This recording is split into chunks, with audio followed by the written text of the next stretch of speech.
우선은 이제 오늘 수업을 하기 전에 앞서서 간단하게 이제 OT를 좀 하고 수업을 진행할 예정입니다. 그래서 요거를 좀 먼저 드릴게요.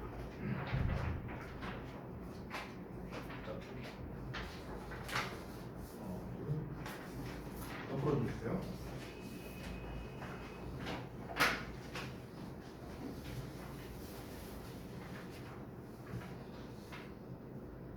자, 뭐 간단하게 한번 읽어보고 요거를 좀 하고 그 다음에 수업을 좀 진행하도록 하겠습니다.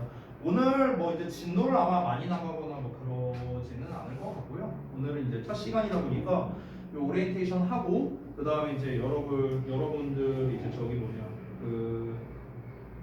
교재 현황은 다 끝났고 그 다음에 이제 데일리 테스트 보신 것들 있죠? 그거 그냥 검사 정도만 할 거예요. 오늘 피드백은 아마 할 시간이 없을 거예요. 그렇게 하고 그 다음에 이제 뭐 각종 안내사항 이런 것들 하고 진도를 좀 나가도록 하겠습니다. 자, 일단 하나씩 좀 설명을 드릴 건데요. 잘 들어주시기 바랍니다.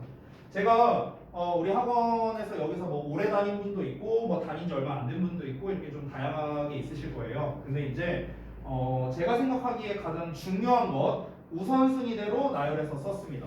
그래서 하나씩 보도록 하겠습니다. 자, 일단 첫 번째인데요. 질문 및 요청을 좀 잘 하자라는 겁니다. 그러니까 니네가 학원을 다니는 거에 가장 중요한 이유라고 생각을 해요. 저는요. 그러니까 너네가 이제 저는 수업을 똑같이 하지만 받아들이는 거는 전부 다 다를 수밖에 없죠. 그렇죠? 누구는 쉽게 받아들일 수 있고 누구는 어렵게 받아들일 수도 있어요. 그러면은 그 과정에서 반드시 뭔가가 이루어져야 된다는 거예요. 내가 만약에 좀 이해가 잘 안 됐다, 어렵다, 뭐 이런 게 있다면은 반드시 요청을 해야 된다는 거죠. 그래서 이제 뭐 수업 시간 중에 조금 막 질문하기가 좀 민망하거나 그럴 수도 있어. 이해해. 만약 그렇다면은 뭐 예를 들어 학원에 좀 일찍 와서 내가 시간이 될 때 뭐 그때 뭐 질문을 하던가 아니면 카톡이 됐든 문자가 됐든 뭐가 됐든 좋으니까 그런 걸로 좀 질문을 한다던가 뭐 이런 과정이 좀 필요하다라는 겁니다.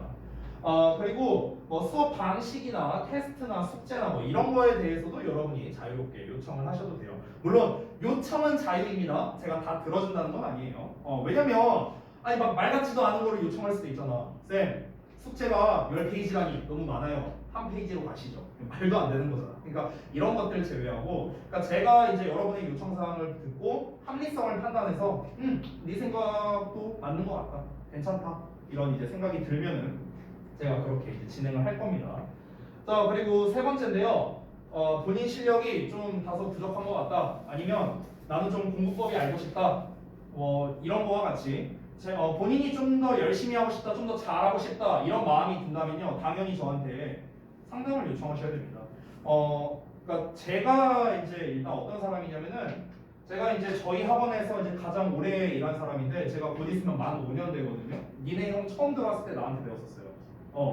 아마 들었는지 모르겠지만 그래서 그 이제 제가 이제 보통 학원에서 이제 담당을 하는 게 이제 어떤 거냐면요. 어차피 여러분 예비 고일이잖아, 그렇죠? 고등부 기준으로 말한다면요.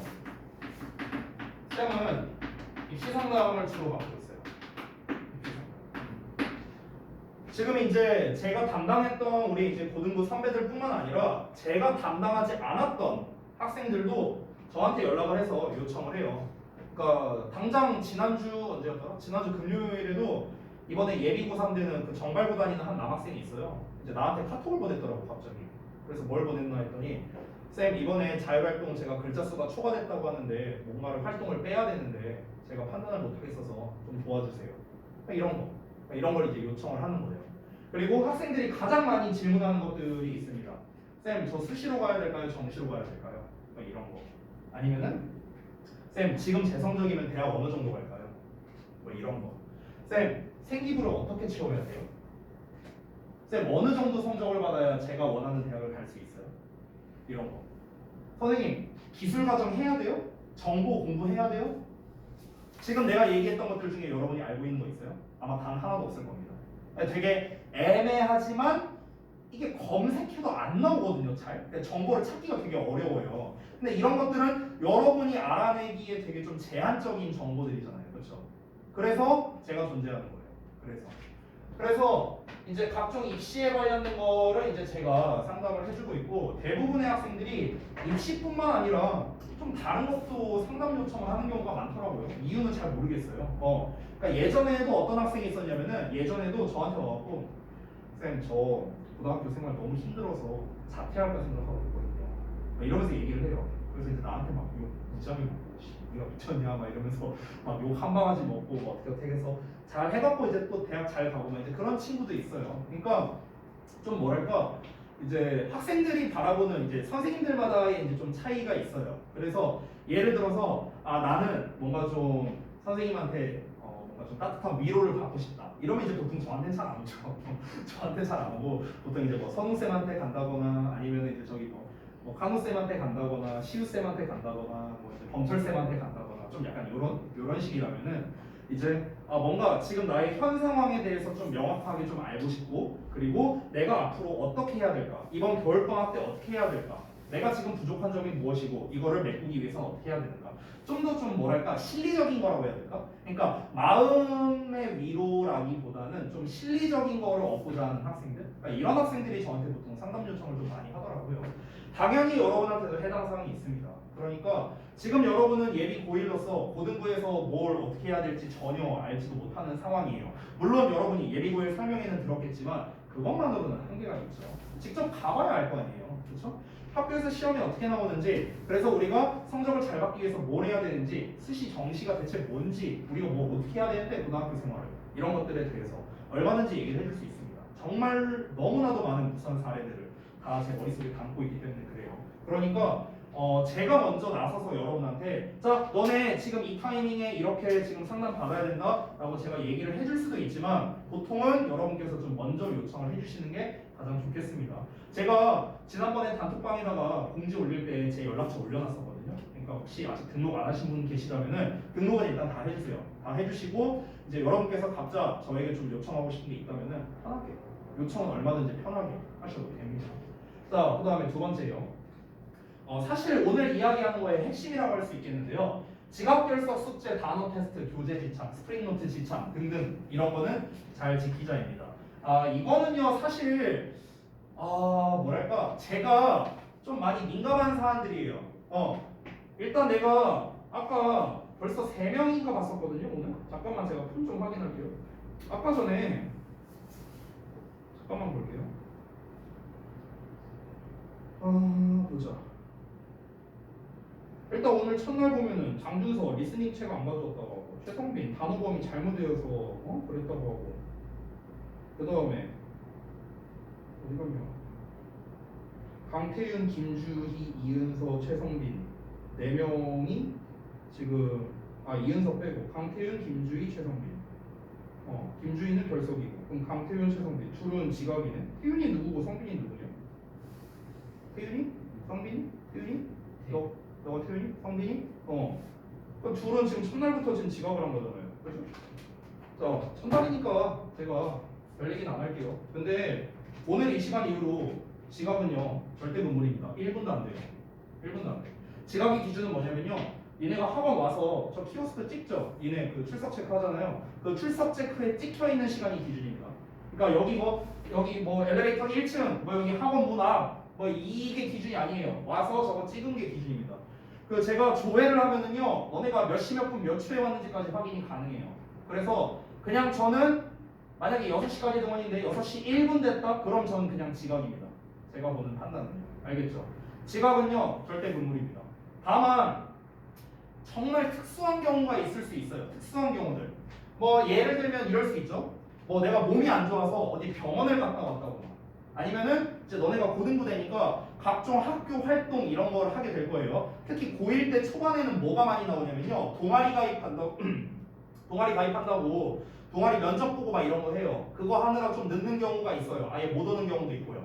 그러니까 그런 특수한 경우는요 이해해요. 이해하는데 다만 연락은 먼저 주셔야 돼요. 왜냐면 여러분 생각을 해봐. 학원에서 전화가 오잖아요. 어디니 왜 안 오니 하면서 연락이 오잖아. 학원에서 전화하는 분은요 실장님 한 분밖에 안 계세요. 근데 한 분이 수백 명한테 연락을 해야 돼. 말이 되냐 이게? 말이 안 되잖아. 여러분 입장에서 어떻게 하면 됩니까? 그냥 본인들이 좀 늦을 것 같아요. 예를 들어 한 1, 2분 늦을 것 같아. 아니면 뭐 10분, 20분 늦을 것 같아. 그러면 그냥 카톡 보내세요. 저기 이제 그 학원톡으로 보내거나 아니면 저한테 보내세요. 카톡을. 선생님 저 오늘 뭐 때문에 뭐 몇 분 정도 늦을 것 같습니다. 이거 어려운 거 아니잖아. 카톡을 보내든 문자를 보내든. 아시겠죠? 이거 전혀 어려운 거 아니에요.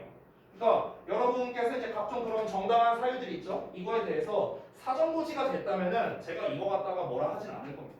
근데 그 외적인 이유라면은 저는 이 부분에 대해서는 죄송한데 봐줄 생각이 없어요. 알겠죠? 두 번째, 결석입니다. 이것도 마찬가지인데요. 되도록 결석은 하지 마세요. 결석하는 이유의 가장 첫 번째가 뭐냐면요. 병결이에요. 병결. 근데 여러분 한번 우리가 생각을 해보자. 내가 대부분 학생들을 봤을 때 대부분의 병결이 어떠냐면은 이런 거야. 자, 학교 끝나고 집에 왔어. 집에서 누워서 이제 막 핸드폰 좀 하고 막 이렇게 있어. 있는데 이제 학원 갈 시간 됐어. 이제 침대에서 일어나는데 괜히 머리가 아파. 괜히 좀 막 뭔가 가기 싫고 막 이런 생각이 들어. 괜히 막 몸 쑤시고 막 열나는 것 같고 막 이런 생각이 들어. 그래서 이제 아프다고 빠져야겠다. 이 생각을 하게 돼요. 사람이 그래요. 그래서 내가 직접 학원에 연락하면은 좀 막 혼나거나 이럴 수도 있잖아. 그러니까 이제 어떻게 합니까? 이제 엄마 소환하는 거죠.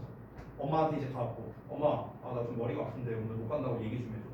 이렇게 해서 변결하는 경우가 굉장히 많아요. 여러분 그 정도로는요 죄송한데 결석을 하시면 안 돼요. 여러분 제가 우리 학원에 만 5년 있었거든요. 만 5년. 근데 그리고 이제 강사 생활을 14년을 했어요. 근데 제가 강사 생활 14년 하면서 저는 결석한 적이 단 한 번도 없어요. 우리 학원에 있는 동안 5년 동안 한 번도 결석한 적 없습니다. 그럼 내가 몸이 튼튼해서 그럴까요? 아니에요. 내가 몸이 안 아파서 결석을 안 했겠어요? 아니라고요. 아니에요.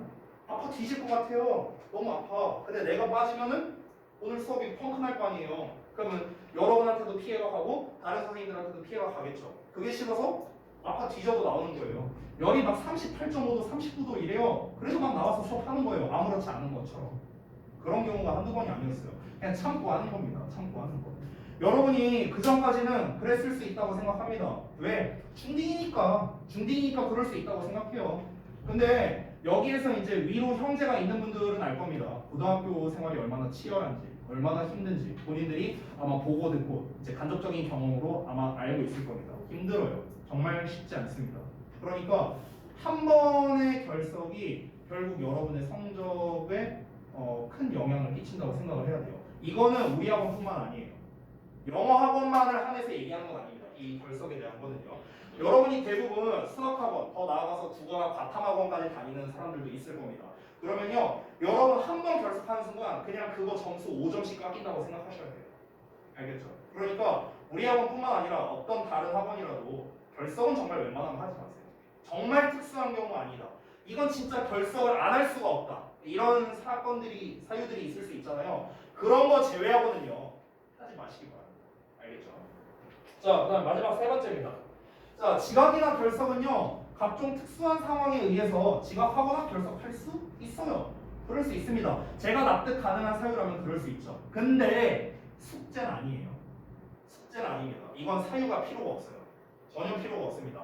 내가 코로나가 걸렸어도 숙제는 해야 됩니다. 이건 예외가 없어요. 쌤, 제가 할머니 댁 가서 저기 숙제를 못했어요. 가져가서 하시든가. 아니면 할머니 댁 가기 전에 하든가. 이건 예외가 없습니다. 알겠죠? 다시 한번 말합니다. 숙제는 예외가 없어요. 숙제는요.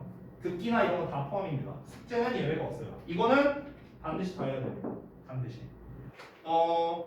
우선은 여러분이 이제 그 각종 이제 각자 이제 그 담당 선생님한테 뭐 얘기를 어떻게 들었는지 어쨌는지 잘은 모르겠어요. 근데 우선 저는요 다 좋은데요. 그러니까 저도 이제 최대한 밝고 재밌게 수업하려고 노력할 거예요. 정규 수업 때. 하지만 이 기본이 안 지켜지는 상태로는 저는 밝고 재밌게 할 생각은 없어요. 그럴 생각은 없습니다. 왜냐면 다시 한번 말합니다만 여러분 중3 아니에요. 여러분 고1이에요. 여러분 고등학생입니다. 지금부터 하는 하나하나의 모든 공부가 여러분의 미래와 직결되어 있어요. 직접적으로 연결되어 있다고요. 그렇기 때문에 여러분의 어떤 인생이 달릴 수도 있는 일을 저는 허투루 할 생각이 없습니다. 그렇기 때문에 뭔가 학습에 큰 방해가 되는 부분이라면은 저는 이거는 반드시 차단을 할 생각이에요. 그래서 여러분께서 잘 따라 주셨으면 좋겠어요. 이 세 가지가 부담이 만약에 된다면요, 정말 죄송한데 그분은 학원을 다니시면 안 돼요. 왜냐면 어느 학원을 다니더라도 지각해도 돼, 결석해도 돼, 숙제 안 해도 돼 이런 학원이 어디 있어요? 참 말이 안 되잖아 이거는. 그러니까 이거는 그냥 여러분이 학원 생활을 하고 있다면 당연히 지켜야 하는 부분이라고 저는 생각을 합니다. 그래서 반드시 잘 지켜주시기 바라고요. 자, 그다음에 세 번째 갑니다. 이거는 뭐 기본적인 거에 해당하는 건데요. 그냥 예의예요, 예의. 여러분은 당연히 예의 있게 행동을 해야겠고요. 여러분만 이제 일반적으로 잘해줘라 이게 아니에요. 말이 안 되죠. 상호간의 예의를 지켜야 된다는 겁니다. 그러니까 여러분께서 저가 됐든 뭐 아니면 AT 선생님이나 아니면 실장님이나 누가 됐든 그 사람에게 예의 있게 행동을 해야겠고 당연히 그들도 여러분에게 예의 있게 행동을 해야겠죠. 당연한 거죠. 이거는 상호간의 예의가 지켜져야 한다라는 겁니다. 제가 예전에 한 가지 사례를 하나 말해줄게요. 3년 전에 있었던 일인데 그때 당시에 대화고 다니던 한 남학생이 있었어요. 근데 그 친구가 어땠냐면은 굉장히 예의 바른 친구였어요. 제 앞에서는. 내 앞에서는. 왜? 내가 무서우니까. 그러니까 내 앞에서는 집도로 인사하고 네 선생님 막 이랬었단 말이야. 근데 이제 여기 일강실 앞에서 어느 날 얘가 이제 그 실장님이랑 AT 쌤한테 좀 속된 말로 약간 좀 개기는 그런 장면을 내가 목격을 했어요. 우연히 이렇게 지나가다가 나한테 딱 걸린 거야. 그래서 그날 어떻게 됐는가? 거의 뭐 내가 뒤집어 엎어버렸고 얘는 그날로 내가 잘라버렸습니다. 네, 그러니까 이거는 뭐 봐주고 이런 게 없어요. 뭐 지각이나 결석은 내가 100번 양보해서 그럴 수 있다고 쳐요. 근데 이거는 아니에요.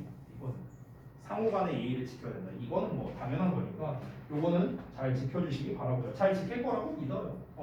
만약에 여러분이 어떤 예절 예의 갖다가 문제가 나왔었더라면은 이미 얘기가 나왔었겠죠.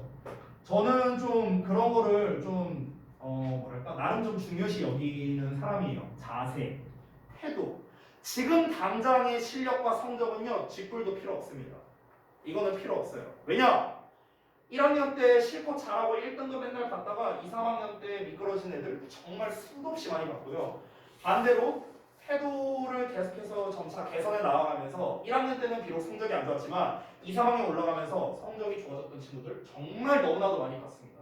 네, 그래서 저는요 이 여러분이 뭐 학습에 임하는 것뿐만 아니라 그냥 평상시 일상에서의 예의, 태도 저는 이런 게 굉장히 중요하다고 생각해요. 그래서 유찬이가 맞아? 지금처럼 난 저렇게 팔짱 끼고 있는 것도 별로 안 좋아합니다. 아까부터 내가 계속 보고 있었거든. 정말 사소한 건데요.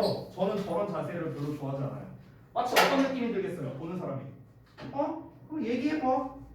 이렇게 받아들여진다는 거예요. 물론 내가 그렇게 안 받아들인다 하더라도. 그러니까 저는 이런 거 하나하나가 저는 좀 중요하다고 생각을 합니다. 근데 이제 그렇다고 해서 내가 이런 거를 막 일일이 지적하진 않을 거야. 막 이렇게까지 여러분을 막 숨통 쪼이거나 이럴 생각은 없어요. 그러니까 그냥 편하게 하셔도 돼요. 괜찮아요. 괜찮은데 우리 막 뭔가 선을 넘거나 이러지만 말자고요. 서로 간에. 뭐 그런 거는 괜찮고요. 자, 그리고 이제 두 번째 건데요. 여러분이 지금 각자 앉아 계신 자리 있잖아요. 수업 끝나고 나면은 간단하게 정리. 뭐 정리라고 해서 뭐 청소하라 이런 게 아니고요. 지우개가루 있으면 그냥 한번 싹 털고 의자만 넣어주고 가세요. 뭐 별거 없어. 뭐 책상줄 맞출 필요도 없어요. 그냥 의자만 넣어주세요. 왜냐면 이제 여러분은 수업이 끝났지만 다음 시간에 들어오는 또 선배들의 이제 수업이 있잖아요. 근데 봤는데 막 의자가 막 이렇게 돼 있고 이러면 별로 앉기 싫을 거 아니야. 여러분도 똑같잖아. 그러니까 웬만하면 이런 것도 잘 지켜주자고요. 그리고 마지막 세 번째인데요. 저는 의외로 잠에 대해서는 조금 관대한 편이에요. 막 수업 시간에 내가 막 열심히 앞에서 수업하고 있는데 줄 수도 있어. 그거 갖다가 내가 크게 뭐라 안 합니다. 근데 또 여기에서 저 자식 수업 시간에 자도 되는구나. 또 이렇게 생각하지 말고. 그건 아니에요. 그건 아니고 이해한다 이거예요. 이제 특히나 여러분 내가 계속 똑같은 얘기하는데 고등부 가면은 정말 바빠요. 지금 너네가 여태까지 했던 중등 생활이랑은 아예 달라요. 수행평가니 뭐니 정말 할 거 많거든. 동아리니 뭐니 할 거 많아. 그런데 그런 거 계속 하고 아침부터 그리고 또 저녁에 와서 학원 와서 수업 듣고 전날에 또 막 숙제하느라 늦게 자고 이랬을 거니까 이해합니다. 여러분 피곤한데. 그리고 요 자리에 앉아 있으면 누구나 피곤해요. 저도 이해해요. 나도 이해해. 그래서 제가 이제 막 크게 뭐라고 하진 않을 거지만 다만 이제 수업 시간에 졸거나 이런 거는요 결국에 본인 스스로를 깎아먹는 거거든요. 전문 용어로 자기 불구화라고 해요. 그러니까 자기 불구화를 하는 거야. 그러니까 졸리면요 서서 수업 들어도 돼요. 서서 수업도 들어도 되니까 그때는 이제 그냥 이렇게 손 들고 쌤 저 서서 들어도 될까요? 이렇게 얘기하세요. 그래 한 다음에 이제 저기 뒷자리 가고 저 뒤에 서서 들으시면 돼요. 저 이번에 그 주역부 1, 2 이제 내신 대비를 했었는데 최근에 그 걔네들은 이제 너무나 그걸 잘 알고 있으니까 그냥 평상시 수업 시간에 막 요청했어요. 그냥 애들이 손 들어. 쌤 저 딱 여기까지만 얘기해. 그럼 나가 있어. 이러면서 이제 수업 많이 했어요. 그러니까 그거는 잘못된 거 아니니까 피곤할 수 있어요. 이해하니까 피곤하면은 얘기만 하세요. 얘기만 졸지 말고. 자, 그다음에 마지막 네 번째인데요. 학원 내 취식이나 휴대폰 사용은 금지입니다. 이건 뭐 여러분이 잘 알고 있겠지만, 그러니까 교실 내에서, 자습실에서, 복도에서 전부 다 해당되는 겁니다. 근데 이제 예외를 제가 딱 두 개를 줄게요. 두 가지 예외. 첫 번째, 만약에 좀뭐 급한 연락이 왔거나 이럴 수도 있잖아요. 가정에서. 그런 경우에는요, 전화를 받으셔야 될 거 아니에요. 부모님한테 연락 오고 이럴 때. 그런 경우에는요, 저기 이렇게 복도 나가서 여기 화장실 앞에 있죠. 엘리베이터 앞에. 거기를 가서 뭐 전화를 받으시던가 이렇게 하시면 됩니다. 첫 번째고요. 그리고 두 번째는요, 선생님의 허가 하에는 괜찮습니다. 뭐 예를 들어, 너네가 내신 대비를 하고 있는데, 뭐 단어를 검색해야 되거나 이럴 일이 있을 수도 있어요. 그러면 이제 그때, 쌤 저 단어 좀 찾아봐도 돼요? 그래, 찾아봐. 뭐 이런 거? 그러니까 뭔가 좀 이제 그런 예외적으로 이제 사용 가능한 경우가 있겠죠. 또는 대표적으로는 쉬는 시간. 쉬는 시간은 제가 뭘 안 할게요. 쉬는 시간은 말 그대로 쉬는 시간이니까 뭐 그때 뭐 여러분은 뭐 폰한다고 제가 뭘 안 할게요. 그러니까 이제 수업 시간 요 교실에서 복도에서 그리고 여기 자습실에서는 금지입니다. 알겠죠? 이렇게 이해하시면 되겠고요. 자, 그래서 전반적인 이제 오리엔테이션을 좀 진행했는데 혹시 질문 사항 있으십니까? 이 내용에 대해서 없으세요? 없으시면 넘어갑니다. 넘어갈게요. 그냥 뭐 이렇게 막 부담 가질 거는 없어요, 얘들아. 이제 그 여러분께서 피윤이는 혹시 그 우리 정규반 되기 전에 저희에 대해서 뭐 들은 게 있어요? 그 담당 선생님이 뭐 얘기하는 거요? 여기 있던 다니던 친구가 있는데 학생 학원이요 아니면 제가요? 선생님 누구예요? 홍승민이랑 홍수민. 수민이 저한테 좀 많이 혼났어요. 네, 그렇군요. 수민이는 뭐 저번에 예전에 우리 8월인가 그때 했었잖아요. 그죠? 그리고 그때는 화목토반이었는데 맞죠? 지금 이제 계속 쭉 월수금으로 가는 건가요? 변동 없이? 그다음에 저기는 저기 성빈이는 뭐 전에 뭐 들은 바 있는 거에 대해서 다행히 유찬이는 들은 거 있어요? 준선 혹시 있어요? 응? 형한테 들었다고? 형이 뭐라는데? 걔는 왜 그래? 아니 씨 내가 뭐 어쨌다고? 뭘 뒤졌다? 아니에요, 오해예요, 여러분. 자, 아무튼 그래서 뭐 전반적인 건 다른 것 같고, 자 그러면은 이제 오리엔테이션은 이 정도로 마무리를 하고요. 자 그럼 아까 여러분께서 이제 앞 시간에 하셨던 데일리 테스트 하신 거 있죠? 그거를 좀 다 꺼내주세요. 제가 간단하게 확인 좀 해보겠습니다. 혹시 그 스크린 노트에 안 붙이신 분이 있다면 좀 다 붙여주시기 바랍니다. 그리고 데일리 테스트에는 항상 이름 써주시기 바랍니다. 안 붙이신 분들 지금 다 풀이 있으니까 풀 갖다 붙이세요. 여기 뭐 더 많이 있으니까 없으신 분들 쓰시면 됩니다. 여기 더 있어요. 여기 뒤에다가 줄게요. 테스트지에 이름 쓰고 안 붙이신 분들 잘 붙여주시고. 자, 확인 좀 해봅시다. 붙인 사람들 확인할게요. 자, 보자.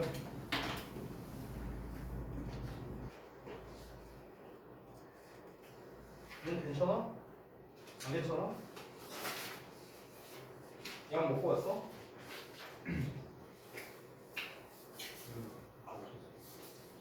뭐가?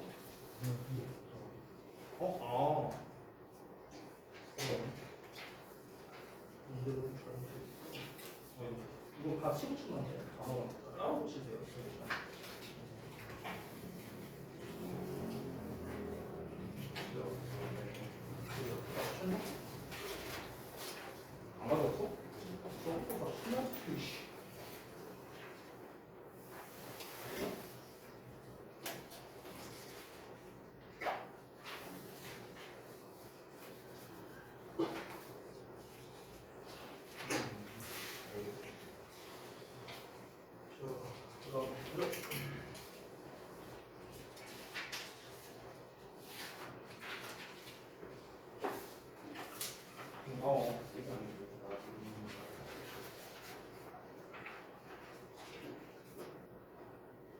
The commerce conscious.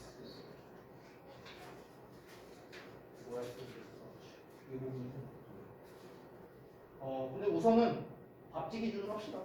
일단은.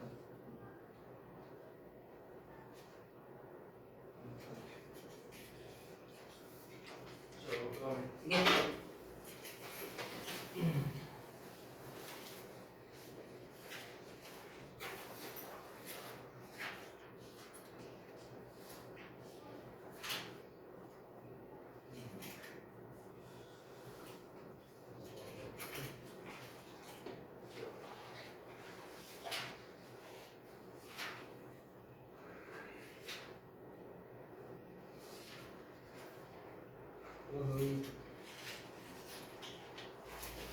자, 오늘 일단 앞 시간에 오리엔테이션을 하느라 이제 시간을 좀 많이 쓴 데다가 그리고 이제 수업하기 전에 제가 이제 그 여러분 그 새로 나가는 교재겠죠? 그 독후감 2.0 총합도 교재. 그래서 이 교재에 대한 뭐 좀 대략적인 설명도 좀 필요해갖고 그래서 그 설명을 좀 드리고 자 수업을 시작하겠습니다.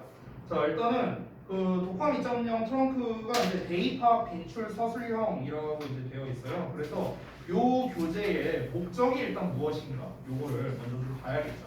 교재의 목적을 보고 그러고 난 다음에 그 이 교재만의 특성도 가져가면서 우리가 이제 뭘 중점으로 이제 독해 학습을 해야 되는가 요거를 한번 좀 보겠습니다. 자 일단 교재를 좀 먼저 띄워볼게요. 잠깐만요. 우선은 이제 저 같은 경우는 이제 요 그 구조독해랑 이제 그 모내기 그 잡서를 이제 좀 제작을 해서 요걸로 이제 좀 수업을 이제 진행을 할 겁니다. 자 근데 요거랑 다르게 일단 전반적인 독해에 대한 이야기를 잠깐 할게요. 이제 여러분이 아직 고등부를 안 갔기 때문에 학교에서 이제 시험이 어떤 식으로 나오는가 주로 학생들이 많이 틀리는 게 뭔가 이런 것들에 대해서 아직은 잘 알지 못합니다. 자 학교마다 물론 차이는 있는데요. 제가 그냥 심플하게 한번 접근을 해볼게요.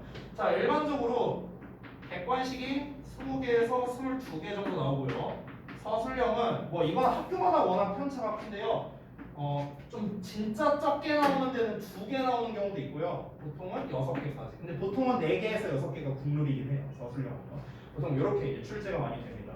자 그러면은 여기에서 이제 유형별로 이제 접근을 해야 되는데 이렇게 제가 좀 나눌게요. 유형을요. 우선은 대입학이 필요한 유형이 있고요. 그리고 대입학과 관련이 없는 애가 있습니다. 관련성이 없는 애. 그리고 서술형. 이렇게 좀 나눠볼게요. 이렇게 3개로 나눈다면 그러니까 대입학이 필요하다는 건 결국 뭐냐면요. 당연히 주제를 알아야 풀 수 있는 문제들이 되는 거예요. 그럼 주제를 알아야 풀 수 있는 문제들이 뭐가 있을까? 엄청 많죠. 주제, 제목, 요지, 주장, 뭐 글의 목적, 또 뭐가 있을까? 여기까지가 진짜 대입학류 문제고 그 다음에 빈칸 문제, 그 다음에 어휘 문제, 그 다음에 요약 문제 이런 애들 이게 다 대입학이 필요한 문제들이에요. 그렇죠? 대입학과 관련이 없는 문제들의 대표가 일명 간접쓰기라고 하는 녀석인데요. 바로 순서 문제, 삽입 문제, 어법 문제 얘네가 가장 대표적입니다. 그러니까 주제 제목과 관련이 없는 문제들이라고 보면 되겠고요. 서술형 같은 경우도 이거 서술형은요 학교마다 사실 차이가 되게 크거든요. 내는 스타일이 워낙 천차만별이라 그래서 좀 여러분께 좀 여쭤봐야 될 게 있는데 물론 아직 확정은 아니지만 여러분들께서 각자 일지망으로 쓰시는 학교들이 있죠. 그것 좀 알려주실래요? 태윤이는 어디로 썼어요 혹시?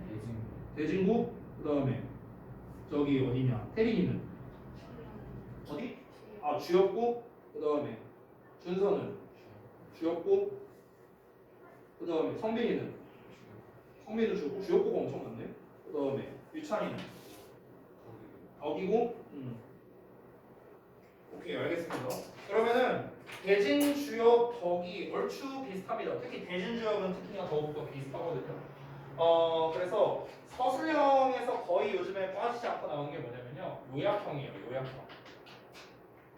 요약형 서술형. 사실상 이건 출제율이 99.9%라고 생각하면 되겠습니다. 그리고 어법 고쳐쓰기. 특히 우리 저기 어디냐, 지역고 가는 학생들은요, 이거 출제율 100%예요. 지금까지 한 번도 안 나온 적이 없어요. 100%. 그러니까 어법은 어떻게 나오냐면요, 지문을 이렇게 주고 난 다음에 밑줄을 한 6에서 7개 정도 밑줄 쳐놔요. 그러고 난 다음에 여기서 어법상 틀린 거 3개 있다 고쳐 써라, 이렇게 되는 겁니다. 그래서 총 6점짜리 문제, 6점짜리 문제 이렇게 나옵니다. 이 요약형이라는 것도 종류가 되게 다양해요. 그냥 우리 모의고사 40번 문제를 보면은 이제 요약하는 문제가 나오잖아요. 그렇죠? 그런 스타일로 내는 학교도 있지만 서술형이다 보니까 일단 기본적으로 길게 써져 있거나 아니면 표 형식으로 내기도 합니다. 이렇게 표 형식으로 내고 표에다가 빈칸을 빵빵빵 풀어놔요. 이러고 난 다음에 빈칸에 들어갈 말을 본문에서 찾아 써라. 이런 식으로 요약형을 출제하기도 합니다. 이 표 형식의 요약형은요, 오히려 토플 쪽에 조금 더 가까운 그런 문제 유형이라고 보시면 될 것 같아요. 그리고 당연히 가장 대표적인 서술형이죠, 영작이죠, 영작. 한글 주고 영작하는 경우도 있고요, 한글 안 주고 영작하는 경우도 있습니다. 쌤, 한글이 없는데 어떻게 영작을 하나요? 단어를 줘요. 단어를. 그러니까 지문이 이렇게 나오면요, 빈칸을 빵 뚫어 놓습니다. 그러니까 이 빈칸이 근데 대부분 어디냐면요, 거의 대부분 주제문이에요. 주제문에다가 빈칸을 빵 뚫어 놓고 여기에 빈칸의 흐름상 어떤 내용이 들어가야 되느냐, 영작해라, 이런 식으로 출제를 합니다. 그래서 대신에 이 빈칸에 들어갈 모든 단어를 다 줍니다. 힌트 단어를 다 줘요. 다 주는데 대신에 뭐 어형 변화를 해라, 조금 난이도를 쉽게 낼 거면 어형 변화하지 말아라, 이런 식으로 이제 문제를 출제합니다. 대진고에서도 잘 내고 주역, 거기고에서도 다 잘 내는 유형이 되겠고요. 이 영작 유형에서도 한글을 주고 영작하라는 문제도 있습니다. 이거는 안 나올 때도 있어요. 한글 주고 영작은 최근 기준으로 따지면요, 대진고에서 가장 좋아했습니다. 대신해서 이제 한글을 딱 주고 난 다음에 이제 한글에 맞게끔 네가 알아서 영작 잘해라. 근데 단어를 다 안 주거나 아니면 단어를 다 주는 대신에 어형 변화를 하라던가 뭐 이런 식으로 조건을 달아서 주는 거죠. 이렇게 출제가 됩니다.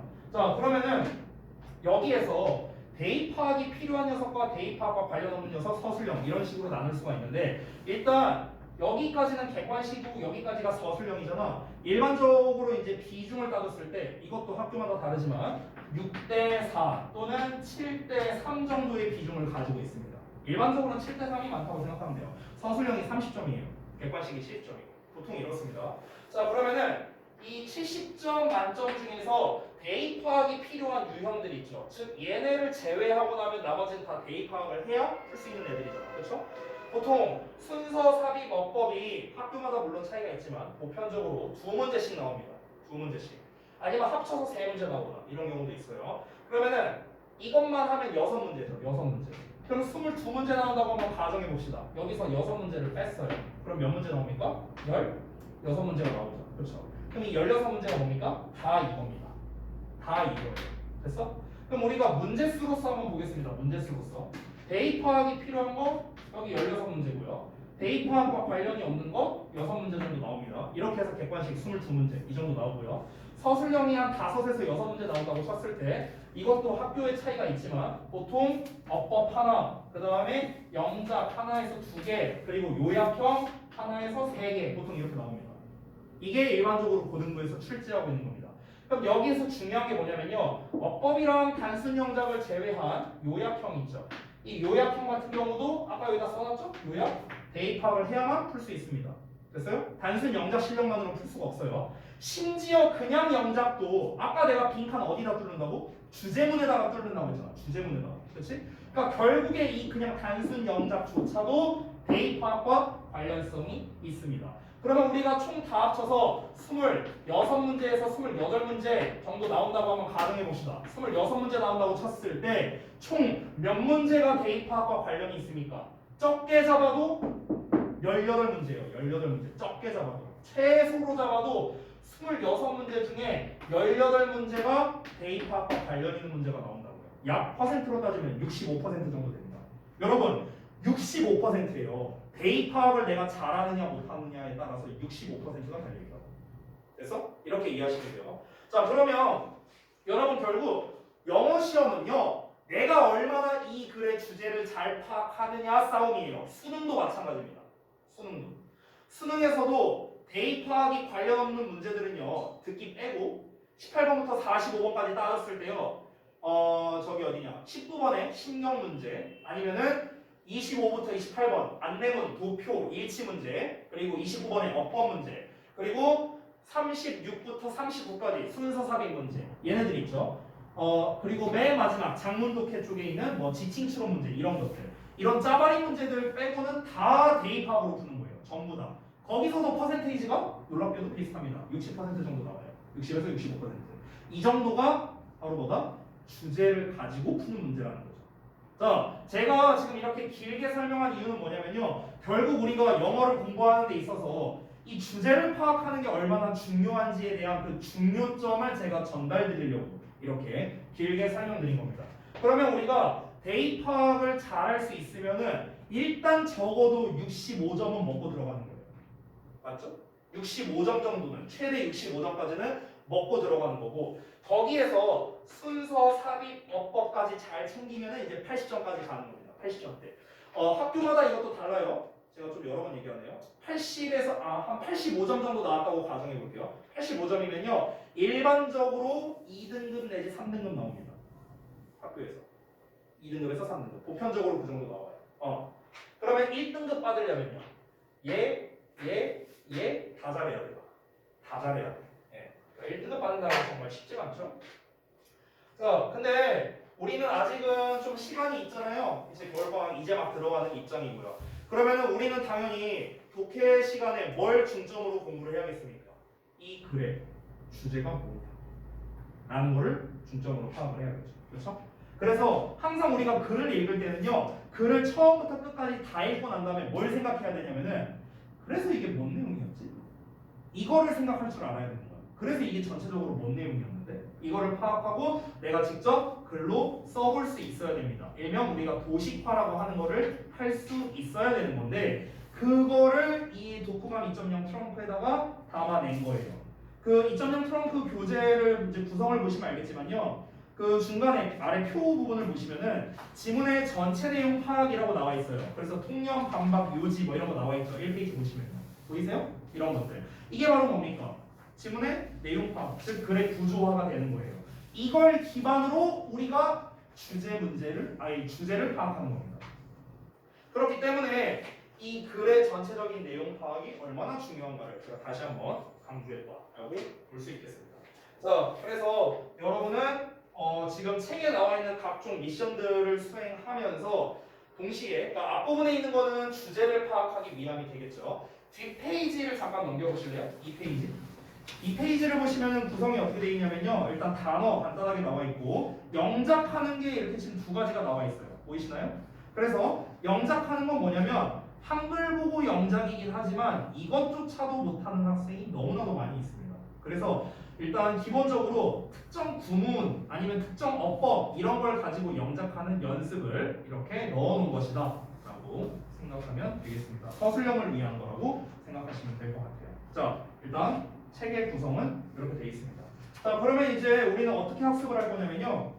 2.0 트렁크 교재를 쓰면서 여러분이 기존에 1.0 브랜치 교재를 써봤기 때문에 뭐 크게 달라지는 건 없어요. 제가 일단은 내용 파악을 위해서 진도를 나가고요. 진도를 나가고 난 다음에 지금 1페이지 그리고 3페이지, 5페이지 이런 홀수 페이지 있죠. 홀수 페이지. 그러니까 홀수 페이지는 여러분께서 예습으로 숙제를 해오게 될 겁니다. 근데 기존에는 여러분이 예습으로 숙제를 아마 안 했었기 때문에 오늘은 그냥 일단은 이제 진도 나가면서 우리가 같이 풀어볼 거예요. 근데 다음 시간부터는 홀수 페이지 부분에 대해서 여러분이 예습 숙제 그리고 2페이지, 4페이지, 6페이지와 같은 이런 서술형에 관련된 부분 있죠? 여기는 복습으로 숙제가 나간다고 생각하면 됩니다. 그럼 예를 들어볼게요. 오늘 만약에 저랑 같이 3번까지 진도를 나갔다고 쳐볼게요. 예를 들어서 3번까지 진도를 나갔다면은 그럼 여러분은 숙제를 어떻게 하게 될까?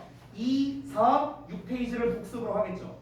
그리고 뒤에 나오는 4, 5, 6번 지문에 대해서 7페이지, 9페이지, 11페이지 홀수 번호를 예습을 하게 되는 거예요. 이해되세요? 뭔 말인지? 그러니까 예습이란 건 나랑 진도 안 나간 거라는 거잖아. 그러니까 그 중심 내용 파악이라든가 주제 파악이라든가 이런 것들, 이런 것들은 이제 여러분이 예습으로 하는 거고, 그 다음에 우리가 영작을 하는 거, 이런 것들, 이런 거는 복습으로 한다. 숙제가 이렇게